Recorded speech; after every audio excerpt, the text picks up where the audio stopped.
Kamarudin Simanjuntak, pengacara keluarga Brigadir J, membeberkan alasan lambatnya penanganan penyidikan kasus pembunuhan Brigadir J. Menurutnya, kekuatan dan kewenangan yang dimiliki Ferdy Sambo cukup besar. Ferdy Sambo bahkan kabarnya bisa mempergunakan kewenangannya untuk mengendalikan lembaga lain. Dalam hal ini, terbukti banyak oknum polisi lain yang juga ikut terseret kasus pembunuhan berencana ini.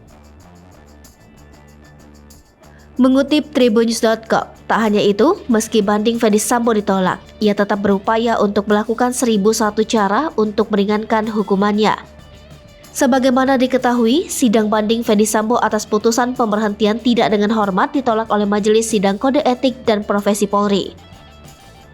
Merespon hal itu, Ferdy Sambo bakal gugat Polri soal pemecatan tidak dengan hormat yang diterimanya sebagai anggota Polri. Gugatan itu bakal didaftarkan ke Pengadilan Tata Usaha Negara.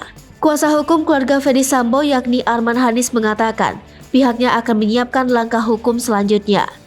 Menanggapi hal itu, Kadif Humas Polri Irjen Dedi Prasetyo menyatakan gugatan Ferdy Sambo ke PT UN merupakan haknya. Kendati demikian, Dedi mengingatkan bahwa PTDH merupakan keputusan final dan mengikat.